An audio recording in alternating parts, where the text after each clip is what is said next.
A wrong-way crash on Route 219 took the life of a local woman nearly 6 months ago, and now her family is seeking justice. What went on inside the courtroom as the man accused of being involved in that crash faced a judge.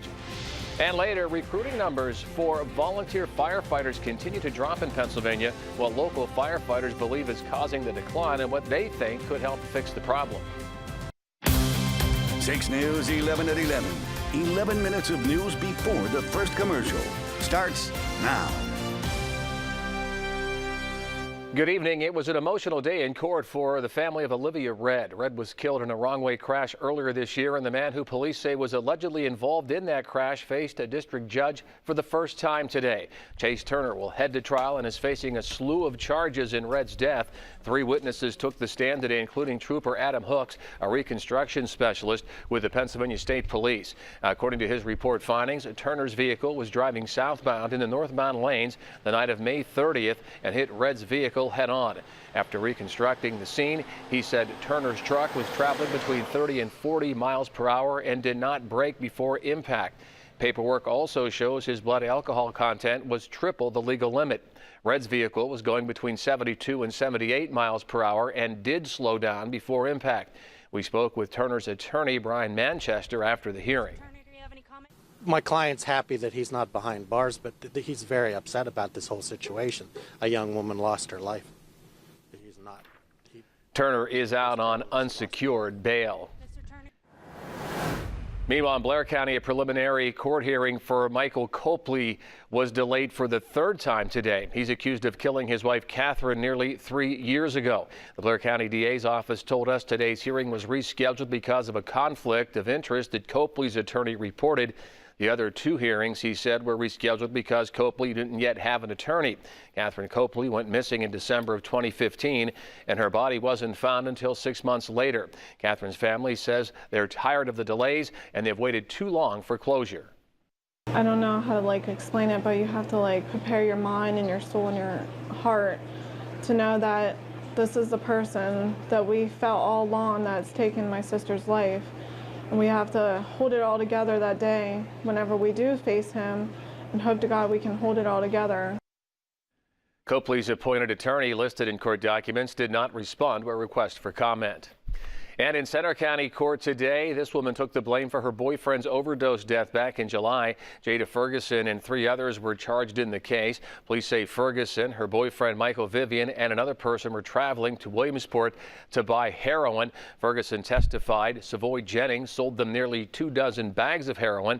On the way back from the drug deal, police say Vivian was unresponsive. They say the group then enlisted Troy Decker to carry Vivian's body out to the car. When they couldn't revive him, they put him back in the car, went to a nearby gas station, and called police, claiming they picked Vivian up hitchhiking and he died. Today in court, Ferguson confessed to having addiction problems and wished she could go back in time and call 911 earlier.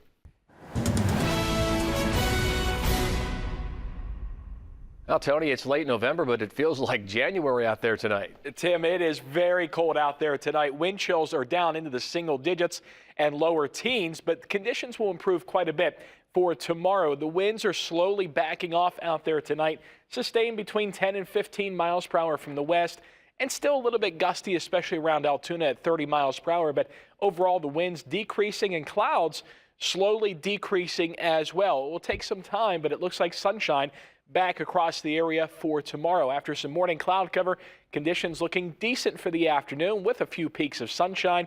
I'll show you when we could hit the 50s coming up in just a little bit. An independent oversight board released a 100-page report on child protection efforts made by the Diocese of Altoona-Johnstown. The board was formed last year as part of a negotiation between the United States Attorney's Office and the diocese in light of the 2016 grand jury report into the child sex abuse scandal in the Roman Catholic Church. The board found a lot of good has been done by the diocese, including training programs, setting up a background check system and referral system for those credibly accused, a new policy for youth protection, and a new diocesan code of conduct. The board also issued 6 recommendations to the diocese. Some of those include promoting the child sex abuse hotline, putting in procedures for following up on referrals to law enforcement and other agencies, and strengthening the culture of child protection.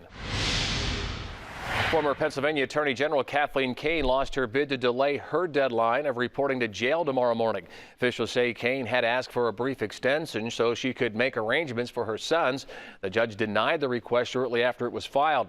Kane resigned in 2016 after being convicted of perjury, obstruction, and other charges for leaking grand jury information and lying about it. She's been out on $75,000 bail pending appeals. Kane is due to report to the Montgomery County Correctional Facility by 9 tomorrow morning. Penn State Altoona police asking for your help in identifying these two suspects in connection to thefts that happened in the Ivy parking lot earlier this week. Around 4:30 Sunday afternoon, police say numerous items were stolen from vehicles in the parking lot, including approximately $700 in combined cash, multiple credit and debit cards, identification cards, and other personal items. Police say around $5,000 in fraudulent credit card charges were reportedly made with the stolen cards. Here's a photo of the suspect's vehicle. It's described as a large black SUV with chrome trim. If you have any information, you're urged to call Penn State Altoona Police. Sticking with Penn State, the university says the number of students attending its campuses has dropped a bit this year. According to Penn State, total enrollment at all Penn State campuses is just over 97,000 students for the current fall semester. That's less than a 2% decrease from last year. University Park, there's 400 fewer students with enrollment at 46,270. The university says various factors impact the enrollment numbers, and year to year there can be periodic ups and downs, but overall enrollment trends at Penn State have remained fairly stable for the past 20 years. Well, did you know there have been 38 accidents for rural United States Postal Service carriers in western Pennsylvania? And now the district is taking new measures this holiday season to keep their carriers safe. LED strobe lights will be put on their cars to help get the carriers and their deliveries out safely. Somerset has 8 rural postal carriers, which means they're not using a traditional mail truck. They're using their own cars, and this causes some drivers to have a hard time spotting them while out on the road, especially when the winter weather hits. The LED strobe lights can be seen from hundreds of feet away, and the district hopes this will get their rural carriers and their deliveries more safely. We go out into the country, and as the saying goes, rain, snow, sleet, dark at night, so it doesn't matter what the road conditions are, we're out there delivering for you. Because rural postal carriers drive their own cars, they're given a stipend for the upkeep. For their safety, the lights were given to them for free. The 2019 Pennsylvania River of the Year contest is allowing you to decide a winner, and this year the 110-mile Clarion River that touches 4 counties is in the running. When selecting rivers, the Department of Conservation and Natural Resources considers each waterway's conservation needs and successes. The PA Great Outdoors Visitors Bureau says the Clarion River is a scenic and recreational destination where people come to unplug from their busy lives. You look at the marketing and where do people come from, it's usually about a 3-hour drive tends to be the most popular destination, with Pittsburgh being the #1 location to come and visit to Cook Forest. But they come from all over the eastern seaboard and quite frankly all over the world to experience the old growth timber and the river. Other waterways up for nomination are the Cottadewinit Creek, Delaware River, and Lackawanna River. The winner will receive $10,000 from DCNR to help fund year-round activities and events celebrating the river. To vote, just head to our website, WJACTV.com. Clarion River last won in 1996, while the Stony Creek River was the 2012 winner. Local volunteer fire companies are having a harder and harder time finding new recruits. And now state leaders are officially calling it a crisis, and they're working to get to the bottom of it. Our Alexis Wainwright spoke with local firefighters tonight and joins us live with more. Alexis? Tim, this 95-page legislative study says that there were over 300,000 volunteer firefighters within the state in the 1970s, but now numbers are as low as 38,000. But officials are making recommendations in hopes to help. Local firefighters say a lack of funding and training challenges continue to be major obstacles, but their biggest issue is a lack of new volunteers. Your firefighters are important also, and it's important to have the numbers there in case something does happen. Neptune Fire Company is just one of the many local departments with a shortage. It's been for years, but recently people have noticed it because more of a decline.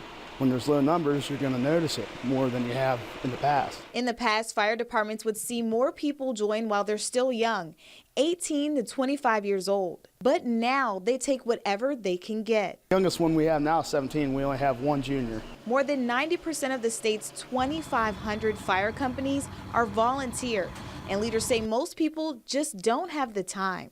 Not only is this a job that they don't get paid for, and they're held to professional standards, but we also have to have a full-time job to support ourselves and our families. The report covers 27 recommendations to help fix the problem, including boosting state aid, setting standards for firefighter training, and requiring sprinklers in a new home construction. Neptune fire officials agree that standard training would help, but learning the essentials can take time. That's like 300 hours right there. So trying to do that and work a full-time job, it's kind of hard to do. And when it comes to funding, every dollar can make a difference. State aid would help a little more, yeah. Anything we could get is always helpful to us. Fire officials tell me that it's good that people are now aware of this problem, but they're worried that it might be a little too late. Meanwhile, members behind this report say the next step is pushing lawmakers to adopt their recommendations. Reporting live, Alexis Wainwright, 6 News.